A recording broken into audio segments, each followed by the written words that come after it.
আমার ছোটবেলা থেকে ইচ্ছা ছিল ইঞ্জিনিয়ারিং লাইনে যাওয়ার। মেইনলি আমার বোনের একটা ইচ্ছা ছিল। আমার বোন মূলত একজন ইঞ্জিনিয়ার। তো তার ইচ্ছা ছিল যে না আমাদের ফ্যামিলিতে একজন ডাক্তার আসুক, ডাক্তার কেউ একজন হোক। আর পরবর্তীতে আমার মারও ইচ্ছা ছিল, খুব বেশি ইচ্ছা ছিল, আমার বাবারও ইচ্ছা ছিল। তো তাদের ইচ্ছার কথা চিন্তা করে আমার পরবর্তীতে ডিসিশন চেঞ্জ করে এই মেডিকেল লাইনে এসেছি। আসসালামু আলাইকুম। আমি মহিউদ্দিন হাসান মাহি। ২০২৪-২৫ শিক্ষাবর্ষে মেডিকেল ভর্তি পরীক্ষায় আমি ৭১তম স্থান অধিকার করে ঢাকা মেডিকেল কলেজে পড়াশোনা করার সুযোগ পেয়েছি। আমার এক্স কলেজ ছিল নটরডেম কলেজ। আমার জন্ম মূলত ধামরাইতে, সাভার ধামরাই। তো সেখানে আমার ছোটবেলা থেকে বেড়ে ওঠা। আমার স্কুল ছিল ধামরাই টিউটোরিয়াল হোম। এসএসসি পরবর্তীতে আমি ভর্তি হই ধামরাই হায়ার সরকারি উচ্চ বিদ্যালয় এবং কলেজে। সেখান থেকে আমি এসএসসি কমপ্লিট করেছি। পরবর্তীতে আমি নটরডেম কলেজে ভর্তি পরীক্ষার মাধ্যমে ভর্তি হওয়ার সুযোগ পাই। নটরডেম কলেজে পড়াশোনা তো মূলত অনেকে সবারই থাকে। যেহেতু এটা বলা হয় যে বাংলাদেশের অন্যতম একটা শিক্ষা প্রতিষ্ঠান। তো সেই ক্ষেত্রে আমারও আগে থেকে স্বপ্ন ছিল। তো এই বিষয়ে ১ম বার মতো আমি আগ্রহ ফিল করি যখন আমি একটা সায়েন্স অলিম্পিয়াডে নটরডেম কলেজে আসি। এখানকার পরবর্তীতে আমার পরিবেশ দেখে সেখান থেকে আমার আগ্রহ জন্ম নেয় যে আমি আরো বেশি করে এ সম্পর্কে জানি। যেহেতু বলা হয় যে এটি অন্যতম শ্রেষ্ঠ একটা শিক্ষা প্রতিষ্ঠান, তো সেই ক্ষেত্রে ফার্স্ট থেকে এক্সপেকটেশন অনেক হাই ছিল। টিচারদের কথা অবশ্যই সবসময় শুনেছি যে তারা অনেক বেশি ফ্রেন্ডলি।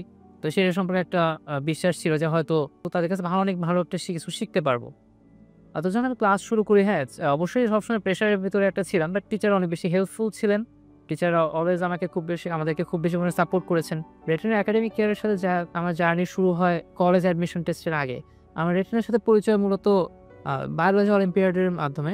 সেটা আমার এসএসসি পরীক্ষার পরে অনুষ্ঠিত হয় এবং ওই ক্ষেত্রে সে সময় আমি এটাতে পার্টিসিপেট করেছিলাম এবং সম্ভবত আমার মেরিট ছিল ৭ম ছিলাম আমি ডিভিশনাল যে জোন ভিত্তিক আমার মেরিট এসেছিল ৭ম।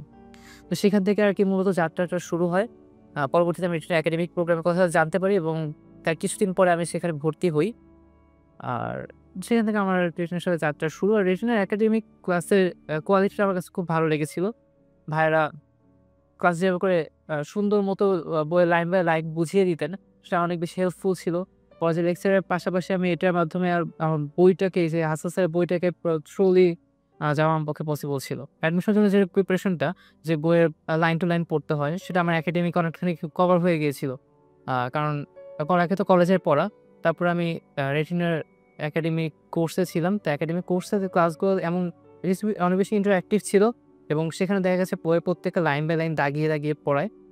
তো ওইটা আসলে আমার জন্য হেল্পফুল ছিল যে আমার একাডেমিকে আমার বইটা মোটামুটি দাগিয়ে পড়া হয়ে গিয়েছিল। আমার ছোটবেলা থেকে ইচ্ছা ছিল ইঞ্জিনিয়ারিং লাইনে যাওয়ার। আ ইভেন আমার কলেজের একটা ব্যাকআপ ছিল যে আমি নিসতে অনেক বেশি ইঞ্জিনিয়ারিং ফোকাসড করা হয়। তো সেই ক্ষেত্রে আর আমার মেইনলি আমার বোনের একটা ইচ্ছা ছিল। আমার বোন মূলত একজন ইঞ্জিনিয়ার। তো তার ইচ্ছা ছিল যে না আমাদের ফ্যামিলিতে একজন ডাক্তার আসুক, ডাক্তার কেউ একজন হোক। আর পরবর্তীতে আমার মারও ইচ্ছা ছিল, খুব বেশি ইচ্ছা ছিল, আমার বাবারও ইচ্ছা ছিল। তো তাদের ইচ্ছার কথা চিন্তা করে আমার পরবর্তীতে এইচএসসি টেস্ট পরীক্ষার পরে আমি ডিসিশন চেঞ্জ করে এই মেডিকেল লাইনে এসেছি। অ্যাডমিশন টাইমের কথা যদি বলি, অ্যাডমিশনের আসলে খুব শর্ট একটা ফ্রেজ। এইচএসসি পরপরই আসলে অ্যাডমিশন ফ্রেজটা আমি শুরু করে দিয়েছিলাম। অ্যাডমিশনের জন্য পড়াশোনা শুরু করেছিলাম। ফার্স্টের দিকে আসলে কিছু পরীক্ষা ভালো হতো, কিছু পরীক্ষা খারাপ হতো। মাঝে মাঝে হতাশ লাগতো। বাট আমি চেষ্টা করতাম যেগুলো আসলে আমার ভুল হচ্ছে, সেগুলোকে আমি মার্ক করে রাখতাম বইয়ের ভিতরে। এক্সট্রা একটা আলাদা কালির একটা পেন দিয়ে মার্ক করে রাখতাম এবং বারবার সেগুলোকে দেখার চেষ্টা করতাম। সেটা আবার ভুল হতো আমি আলাদা করে একটা খাতা ছিল, খাতার ভিতরে লিখে রাখতাম। আর এই ক্ষেত্রে আমার এক ফ্রেন্ড আমাকে আসলে খুব বেশি হেল্প করেছে। ওর সাথে দেখা গেছে যে প্রতিদিন যেসব ভুলগুলা হচ্ছে অথবা পড়াশোনার পরে ওর সাথে ডিসকাস করতাম জিনিসটা নিয়ে। তো সেটা আসলে খুব বেশি আমার জন্য হেল্পফুল ছিল। একাডেমিক থাকা অবস্থাতে আমি মোটামুটি বায়োলজির ফুল সিলেবাসটা কভার হয়ে গিয়েছিল। সেটা আল্টিমেটলি সেখান থেকে আমার আ মোটামুটি একটা কনফিডেন্সও চলে এসেছিল এবং পড়াটা প্রায় গুছানো হয়ে গিয়েছিল।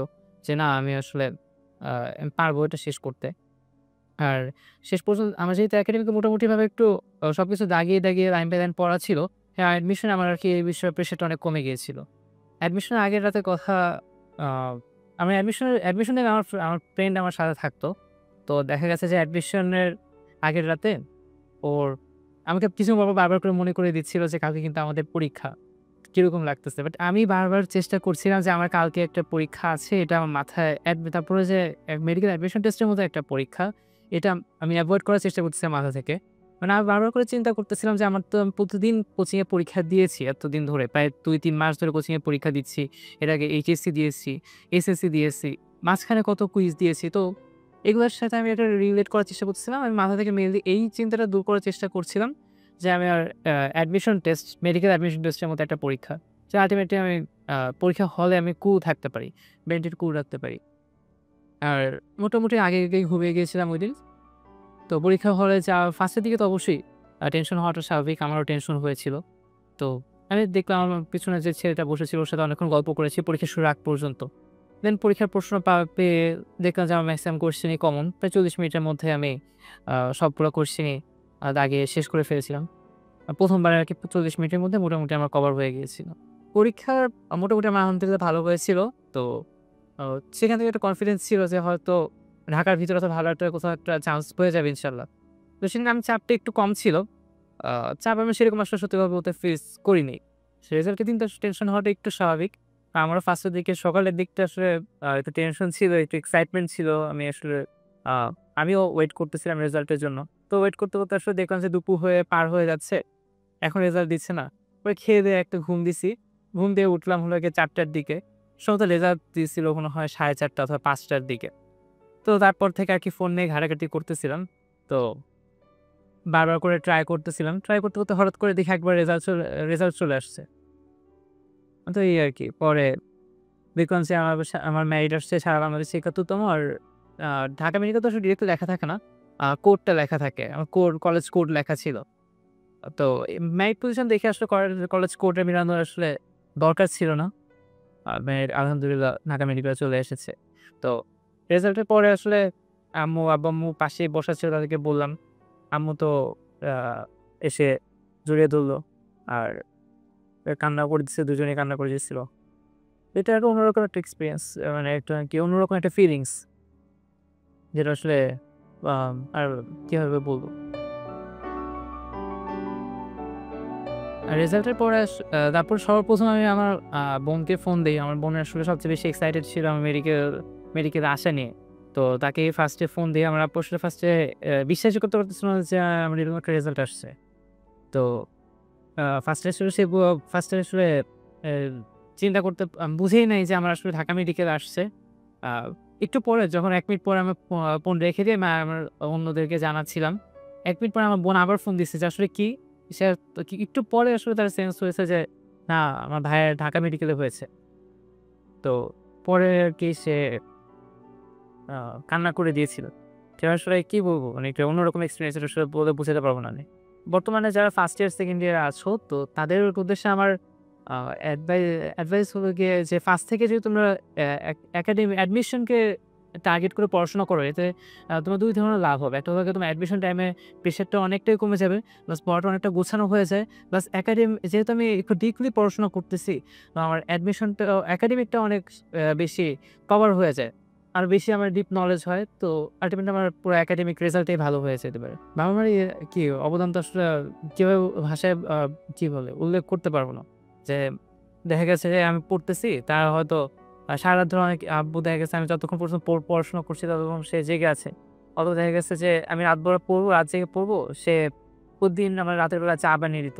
তো এভাবে করে আর আম্মু তো আম্মু সারাক্ষণই বলতে গেলে কি করতেছি, পড়তেছি কিনা অথবা এখন কতক্ষণ টাইম ওয়েস্ট করতেছি এরকমভাবে সারাক্ষণই আরকি গাইডেন্স এর উপর রাখতো।